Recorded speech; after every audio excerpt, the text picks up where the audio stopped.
Hello and welcome to another episode of Fellowship of Essential Oils. Today we're going to get down into the roots and the muck of it all. We're going to get into the depths of vetiver, aren't we, Liz? Your puns get worse every week. We are indeed in the roots today.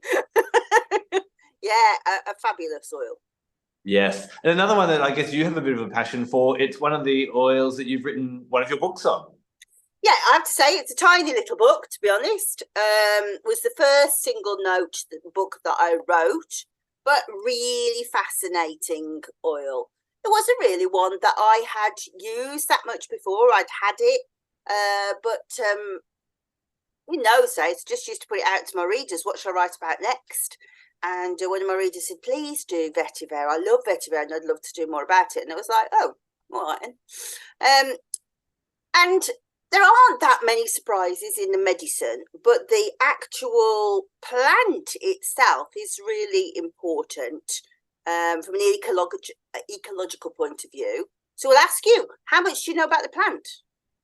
About the plant specifically, I know that most most vetiver is sourced in Haiti these days, Yeah. primarily for the perfume industry, but obviously aromatherapy plays a role in that as well. It's gifted. It's a grass plant. It's the oil actually is gifted from the root, and I know that it's very arduous work to actually get that, pull up that grass plant, get all the dirt out from within these kind of dendritic roots, and then get that to steam distillation. But as for how I'm intrigued what you said about the plant and the ecological role that it plays, because I must admit, I haven't heard too much about that. Oh, so I'm quite passionate about this. So first of all, you understand that it comes from a root. Do you understand how big the roots are? I've seen footage of them like sourcing it and beating it with big machetes and big things, and the Yeah. amount of work it So requires. Yeah. as a grass, it's almost like a big pampas grass. It grows to around about 8 foot high, and the roots match that. So they're about 8 foot long. But so where you would expect roots to kind of grow outwards, these grow straight down into the earth. So I'll preempt you now, all your discussions about Earth's chakra. If ever there was one that was reaching for the Earth chakra, it's vetiver. So this is really important because as it goes down so deep into the ground, it can do two things. So the first is that it can anchor soil. So imagine that this is being used in places like Bali, where there is loads and loads of construction. And what was happening before is because they were like doing construction near the beach, they'd dig up, but the soil would erode and fall into the sea and ruin the coral reefs. Hmm. So now they plant a wall of vetiver.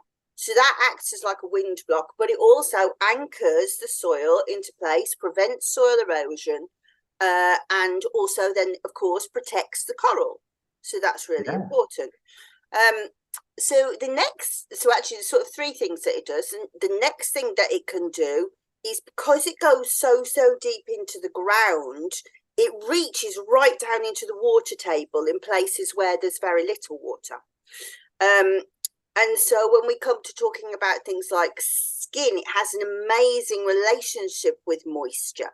So it grows in places, well, sort of India, those kind of places is its natural environment.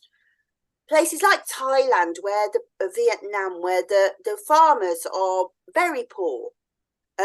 It's being planted around their fruit trees to bring up more water to give them a better harvest. So they get their water and their plants get much better watered because of the vetiver. But also it's amazing at dealing with toxicity. So it's what's called a phytoremediator. So that means that it can actually correct and clean soil. So it can take all manner of heavy metals out of soil. So again, if we're in an industrialized area where there's been construction, but also like where there's been factories and there's all sorts of crap gone into the soil, it takes it out. But would you believe it also can take out nuclear waste out of the ground? So it can really clean soil that would otherwise be useless, can be cleaned by using vetiver. So it's an astonishing oil. Wow. Yeah. So looking at the plant, not only is it just doing what it needs to do to survive, but it kind of by looking after itself, it also seems to look after the well-being of everything around it as well. Absolutely right. And so this is like very much an Ayurvedic medicine. It's been used in India for a very long time. And actually, we can trace its usage back, would you believe, 5,000 years. And we're not just talking about images, there's actual written texts in the Rig Veda, which is an Ayurvedic text, that talks about how if you throw vetiver roots into a stagnant well, it will clean the water. And they were talking about how they used to throw vetiver in, and any kind of wells that have got sort of pollution in them, but things like typhoid and stuff were cleaned out with using vetiver roots. So it's incredibly ancient knowledge. Wow. Now, you also said that, it is native to our Indian area, but a lot of the world's vetiver is now sourced from Haiti. Yes. Do you know much about how it ended up in Haiti and why we're getting it from there now? I do. So it's always been in Haiti, and it's always being farmed. But the reason why so much of the sort of the trade comes from Haiti now is because of a really important fair trade collective agreement. So because it's always been valuable for perfumery, for a long time, it's almost like a family kind of heirloom if you've got a Haiti a vetiver bush, because selling the roots can like pay for somebody's operations and stuff. It's valuable and you can do it very quickly. But because it's important after all of the disasters to deal with the soil erosion, there's a fair trade agreement with the farmers that says, no, you must leave it in the ground longer so that it can look after the island. And you must, when you take it out, you must also make sure you get loads and loads of the soil off and put the soil back onto the ground. And in relationship to that, if you make a commitment to do that, we will make a commitment to buy from you, and we will also pay for restoring your schools and your roads and things like that. So the whole kind of aromatic world bought into that fair trade agreement to ensure, and that's kind of our way of helping Haiti back onto its feet after things like Katrina and stuff like that. Which is such a beautiful story. It is, sure. isn't it? Yeah. Now, for those of you that maybe haven't had the chance to smell vetiver, it's a very unique smell. I find there's two reactions when people smell it for the first time. Some people are like, oh, that stinks like dirt. And other people are like, oh, that's like the lovely earth. And it really, being a root oil, it is very much a very earthy kind of aroma, isn't it? Yeah, it is. And earthy is the best possible description.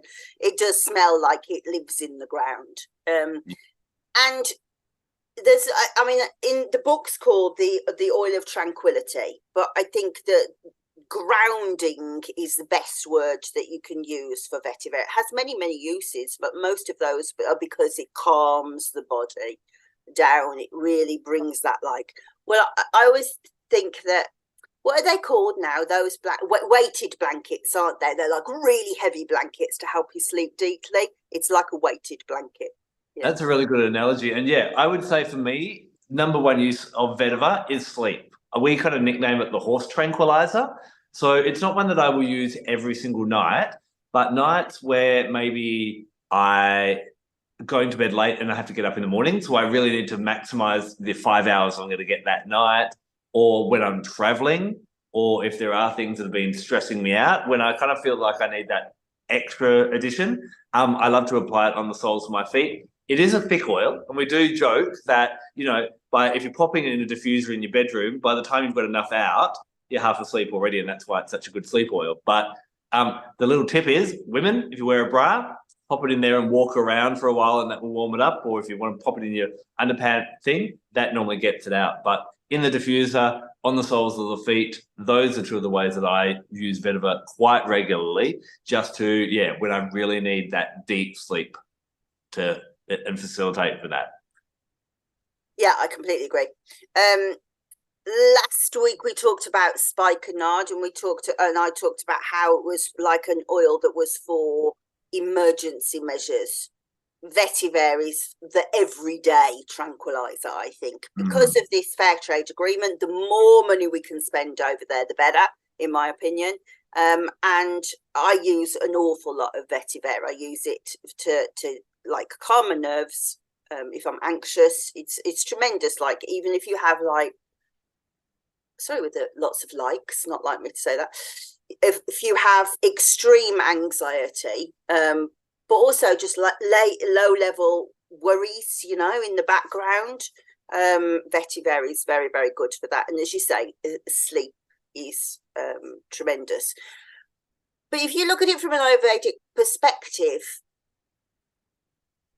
as you know, they talk in doshas, Vata, Pitta, Kapha, and usually these are in opposition. But Ayurveda says it is it reduces Vata, it reduces Pitta, it reduces Kapha. In other words, every single possible symptom you've got will come down. And I agree with that. It's such a useful oil. So if you, from the anxiety point of view, of course, that is helpful. But problems with concentration, there's quite a lot of studies of children with autism now being able to concentrate better. Even healthy people being able to recall mathematical calculations better because their brains are pacified. But then, of course, like, you haven't got the aches and pains in the body through stress. Your digestion just settles a bit better. Everything just calms down. It's a tremendous oil. Yeah, so I think that's one thing. It is often kind of referred to as like a great sleep oil, but people shouldn't feel nervous about using it during the day. And that ability, especially, I've experienced the same, and with my customers as well, that during the day, if you need to focus, it's a really good one as well. And like you said, it grounds, and not quite. Yeah, it's more grounding than sedative in a way. Yeah, that's what I was just about to say. Yes, it's tranquilizing, but not sedative. It does work through the diazepine, same receptors that diazepine works, the benzodiazepine receptors. So you do have that kind of slowing down, but not grogginess. Like, if you were to, another really good oil for shock and those kind of horrors is valerian. Valerian makes you kind of like, I just can't function, I'm so out of it. You don't get that with Vetiver. Yeah. So are the uses beyond the traditional slowing everything down? Do you use it for any, systems of the body, the respiratory, the digestive, anything like that? Or is it more of an overall thing? Yeah, not so much. So the answer to that is yes and no. So would I use it for respiratory? I wouldn't use it for coughs and colds and stuff like that. I would use it for somebody who got asthma.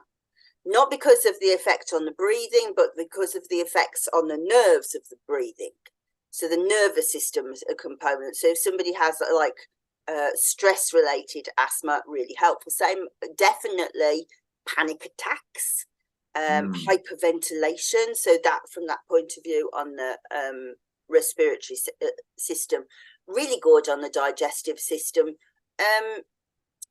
Can't remember if it has specific scientific evidence on how it relates to serotonin. But serotonin is the mood modulator of the body, and around about 90% of the serotonin in the body exists within the gut. So calming that down, very good for things like IBS. Again, it's not particularly a digestive oil, but would be really good from the nervous component.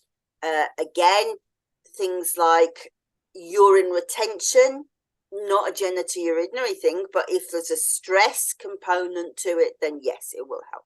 So for fear of labouring that point, I kind of use it in most blends, to be honest, as a base note to fix the blend, because it's like a real basso profundo note, so it will make things last for a long, long time. So nobody's going to complain about feeling calmer, and I think that you will often find that your other parts of your blends work better just because the person's calmer. And I guess you would say in probably the majority of either illness or dis-ease or sickness, it's normally caused by the body being in overdrive or too much stress. And there's going to be a benefit to reducing that stress, and even being sick, or especially with the respiratory system. If you can't breathe properly, that's stressful and scary. So being able to calm that down is going to be vital, isn't it? Yeah, exactly. The other thing that we should comment on is how good it is for the skin. And it's an interesting dynamic, because it nourishes dry skin but reduces oiliness on the skin. So again, it's doing two opposite things. But if you've got very sensitive skin or reactive skin or things like sunburn, all of those are really soothed by it. And the other thing that is really important is how good it is for sexuality. So it's an aphrodisiac oil. But if somebody has problems with libido, but also if somebody has problems about being worried about sex for some reason, it's very good at making you feel in your body. Although I have to say, I'd probably choose patchouli over it for that, but maybe blend them together. But also premature ejaculation, because it slows. Yeah, and obviously, again, when it's in the mind, slowing that down, yeah, that makes sense for sure. Is there any time where it would be contraindicated? Not really. No. No, Like first 16 weeks of pregnancy, that's it. Yeah, yeah, amazing. So on a deeper level, I find, it's really interesting, and I've found over the years, especially with incorporating aromatherapy into tarot reading and using them together, watching what the cards are telling me in tarot, and then what people's reactions to the oils that I kind of link up with that. When people have a real aversion or aren't a fan of vetiver, I find that they have an aversion to stillness. And it's amazing how many of us are actually challenged by the idea of doing nothing. And I know that's something that I'm challenged with, that stillness, doing nothing, chilling out, relaxing, a guilt kind of creeps in, that I'm being unproductive in that type of way. But I really love this oil for those that are, I'm reminded of a friend who, when I lived in Melbourne, he would ring me on a Saturday morning and go, "What are you doing?" I was like, "Just doing some chores around the house and cleaning." He's like, "Do you want to come to the supermarket and do grocery shopping with me?" I'm not. Why? Errand hand, my favourite things. I love that. Yeah, well, he would do it. The reason was he'd had a bit of a rough childhood, and he couldn't deal with stillness and silence. So if he didn't have someone around him doing something while he was even doing mundane things, he had to have music blaring really loudly. Oh. And I find it really interesting how many people these days need to have something around them or something to do, because what would actually happen if we just stopped? And I find vetiver is a really nice one for sometimes giving us that challenge of maybe you need to slow down, maybe you need to focus on some things that are important. But we often have this angst within us of something's not quite right now, but we just keep on carrying on and we keep busy in that type of thing. And vetiver does come with a bit of a challenge of like, what would happen if you just stopped and allowed yourself to feel what's going on inside? And at the risk of sounding like a cheesy pun, it really helps you get to the root of a problem. And a blend or a pairing that I really like is I love to pair it with lime. It smells great. It's a really nice kind of, natural fragrance, but lime helps us get to the heart of an issue, and vetiver helps us get to the root of an issue. So if there's something bothering you, or you're feeling angsty, or if you're snappy or something like that, pairing these two can be really, really nice to kind of go, okay, well, what's really happening here? Why am I snapping at my children? Why am I not feeling connected to my partner? Why am I just, why am I not falling asleep at night? Because a lot of the time we're on such a go, go, go kind of approach to life that we're scared to stop because something might bubble up. So it's a really powerful oil that invites us to do that. Those that like it have more of a willingness to stop and be still. Those that don't, they want to keep vetiver away from them because it's almost like vetiver is going, I'm going to anchor you and I'm going to make you slow down. And they're like, So they have this real kind of repulsion to it. I think that's absolutely all correct. Talking about that, like what's going on, I can feel something's wrong, getting to the root of it. It's a very Cancerian thing to kind of have this background worry going on all of the time. And do you ever watch do you know who Amber Khan is? Does Quietest Revolution? No. Oh, so you would love her. I would say to everyone, look her up. She's just astrology tarot cards each month. The most beautiful hair, and she always talks about how Cancerians have like this, like 2-week intuition. I was like, that's rubbish. Until I was like, oh my goodness, she's absolutely right. She says like Cancerians are going like, oh, that's so weird. I dreamt about a rabbit. I've seen a rabbit. What's going on with that? And then 2 weeks later, there's like something with a rabbit. And over time, I've come to realise I definitely do have that. And it's quite comforting, actually, because for a long time, I was like, I just don't really understand why I feel anxious. And now I'm starting to realise that she's right. I'm always like 2 weeks ahead of what's going on. That's easier to deal with. My anxiety is much lower. But I often use vetiver and clary sage for that whole thing of what's going on. Why do I feel antsy? There's absolutely no reason for this. Vetiver and clary sage are very good at being able to go, oh, I see what I was picking up. Yeah. I also find vetiver is a really nice one to lean into around. It's got that kind of very earthy aroma, obviously, but around the autumn months or even near the end of the year, even if we, in the northern hemisphere, as you get to the winter solstice. I also find it's a really great oil for simplicity. And I've been having some really interesting conversations with people recently about their health. And, a lot of the time I'm like, well, how have you been going with, using your essential oils or making those changes in your health? And they're like, oh, I just need to get through Christmas and then I'll get to it. Or, our life just gets in the way. And there's always something that gets in the way of them looking after their health. And I'm amazed at how many people just don't have time to do simple things to improve their health. And I think we kind of, with a group of us, we're kind of looking at the psychology of what happens here. And what we're kind of coming to the basis of is that we all have this imposed obligation or perceived obligations upon us, that there are a certain amount of things that we need to do to keep everyone else happy. Because if we were just to become totally self-full or selfish, then we'd be letting other people down. And so we run ourselves ragged, neglecting our own health and our own well-being, making sure that someone's at school, someone's fed, someone's got the job done by the deadline and all that type of thing. And we often cut corners in our own well-being. But as we know, the more we can actually be at our best, the better we can deliver in the world. So vetiver is a really nice one to kind of help us go, let's simplify a little bit. Let's slow down and bring ourselves back to the core importance of our universe. And are there excessive things that I just feel obliged to do that maybe are helping someone else out with their life, but maybe are detrimental to my own? And I think if everyone could pause and stop and think about how could I be my best so that I can give my best, then we'd be in a much better place in this world. And I think vetiver is a really core one for helping us to, again, take stock and not just get into that habit of the alarm's gone off in the morning. This is what my schedule tells me I need to do. I've got some messages. I need to reply to these people. I need to respond to these people. I need to keep them happy. I need to do this.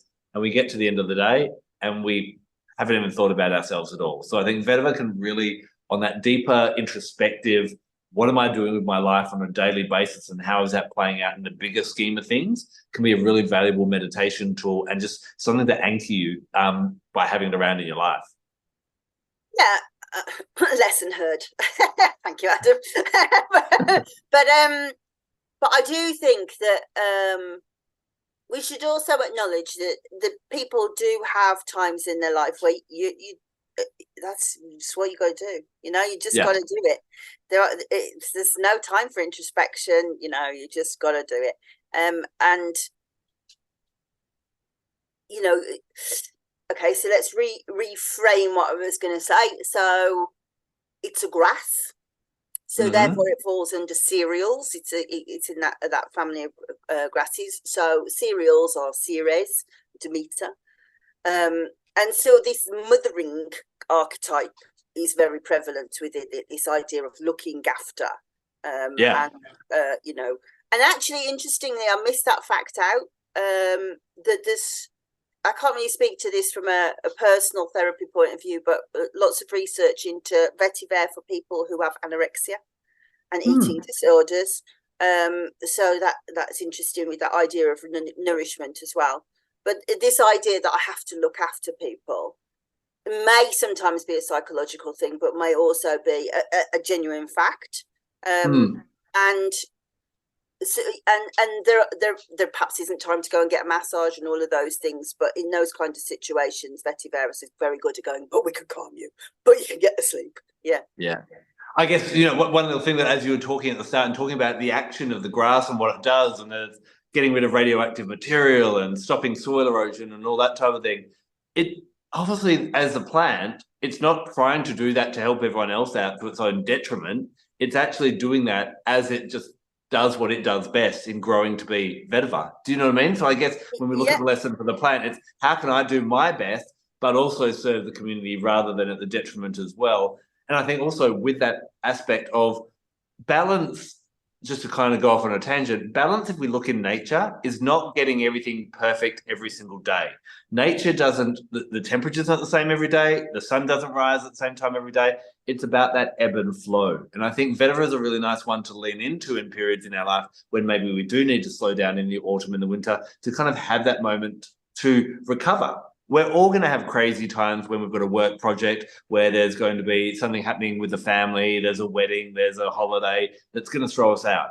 But living in that frame of life or style of life constantly, that's going to be detrimental. And I think that's where vetiver is a nice one to kind of lump in and go, when the cracks are starting to show because you've been in an active, almost like a summer state for too long, vetiver is going to drag you into the autumn and into the winter so that you can regenerate in the spring. And I'm not talking about the actual seasons of the year. I'm talking about the seasons of our life and how we go through our days, our months, and our years. I can't remember the guy's name. There was how you go through Facebook videos and then you're like, oh, I've seen your video. And I don't know what the guy was. So if he's watching this and he goes, copyright, I'm really sorry. But there was this guy who was talking about perfection, and he said, perfection is just a fancy word for dissatisfaction. And I was like, whoa, that's quite a statement, but I can't actually argue with it, and it really turned it upside down. I'm such a perfectionist. It's like, I'm so proud of that, but actually just know you're fundamentally dissatisfied with everything that you do. That's really quite profound. I really like that. And I wish I'd got his name because it was really clever. And I thought, do you know what? That's that moment kind of made me go, whoa, gosh, I see myself in the mirror then. Yeah, wow. Yeah, I love that. And vetiver would tie in perfectly with that. Is that just being at peace with things, and why do things need to be perfect? Why, even, a practice that is commonly encouraged is, whether you write it, journal it, pop it in your phone, or just think it, gratitude, being grateful for how things are. And, I'm reminded of a passage by Rumi, who said he went walking through a forest one day looking at all the trees. And, there's one tree that had fallen over because it'd been struck by lightning. And another one had kind of grown a bit weird to get the sunlight. And they'd all grown just to be the way they need to be to survive. And then he went walking through the city and realized how quick we are to judge people and go, oh, why are they so fat? Or why are they so grumpy? Or different things like that. And he said, maybe from now on we should try and, judge people like we do the trees and try and understand why they've grown the way they are. And I don't think I've ever walked through a I like forest. walking. Been walking through a forest and gone, oh, that's an ugly looking tree. Or why on earth is that tree not got all the branches parallel and things like that? But it's amazing how when it comes to people, when it comes to ourselves, when it comes to things we produce in our lives, that we can't just accept them for how they've unfolded and find peace with that. And I think vetiver would be a really good oil to help us if we are finding ourselves in that perfectionist state. So I'm going to jump right off tangent because there is another interesting fact I want to tell you about vetiver, because I think this is just, I don't really know why I find it lovely, but I do. So did you know that there's not just one kind of vetiver? Yeah. Normally, the key. I'm trying to remember the Latin name off the top of my head, which I can't. But no, fill us in. Yeah, they're all the same vetiver, but one grows in a particular part of India where it's way hotter, and so we call, like, the normal vetiver that we have is called rookus, but then there's like a superior one that's just called Kuss, Khus, and Kuss is like diamonds, it's so valuable. So how do we know what Kuss is? So as you know, there aren't really any particular benchmarks in essential oils for purity and for things like that. There's not like therapeutic grade, I'll get that in, and all of those like grading systems. But there are certain things that have to be met in terms of export. So one of these is called a refractive index. So that is when light shines through a drop, what's the angle? So that, and then they're able to say, okay, that's quite pure and that meets that specification. Well, so normal vetiver, the light shines through and it bends to the right. It's dextro-rotatory. But in this really super, would you believe it bends the opposite way? It's levo-rotatory. So nobody really understands why, but for whatever reason, the heat of the sun changes the plant so much that it actually changes the way light shines through it. Wow. And what is this oil just better at slowing us down and doing all the things we've been talking about? I don't know the answer because I've never seen it. I've never seen it on sale, but it's just like, I would say, I'm probably being racist now, but I would say it probably goes to like the Arabian royal families and places like that. I don't think we will probably ever see it on the market here. So I don't know the answer. Interesting. So we've kind of danced around a little bit to do with our astrology. Ceres, I think, is the perfect, pairing for vetiver. I normally, go with good old Venus. What would you pair vetiver with? So Saturn or Pluto. Yeah. So that's slowing down and that base and that type of thing as well. Yep. And I think we both agree that base chakra, even down into that good old Earth Star chakra, would be the chakra for vetiver. Yeah, but also it's definitely, I mean, we haven't really talked about it, but it's a meditation oil, fundamentally it is. So I think we have to say crown chakra and brow chakra as well. Would you be inclined just to purely meditate with vetiver, or would you use vetiver? I kind of Often feel do. like vetiver sometimes can be a bit of like the gateway drug into slowing down, and then maybe then reaching for something like sandalwood or frankincense that would kind of open us up to the new horizons. But a lot of people I find get frustrated because they're not getting the epiphanies they want from crystals or oils or angels or whatever. And I'm like, well, have you stopped to actually listen? And they haven't. So I kind of find it's a really good anchor point or starting point.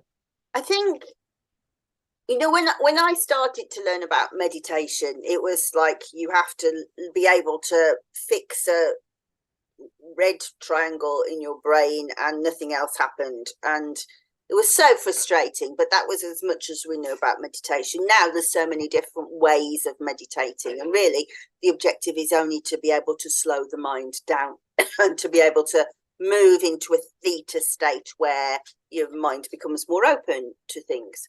But if you are in a situation where you want to be able to slow your mind down, but you just can't, then, and which is me because I do have a monkey mind, it's a really good one. And actually, there's a specific Ayurvedic treatment called, might not get it completely right, I think it's Shirodora or Shirodoma, where one lies on a couch and then imagine like a funnel, like a pipette that just gently trickles continuously oil with vetiver onto the forehead, and it just streams off. And it's tremendous evidence for how good it is for anxiety. Just this, like, so you just can't notice anything else but this stream on the brow chakra and dropping.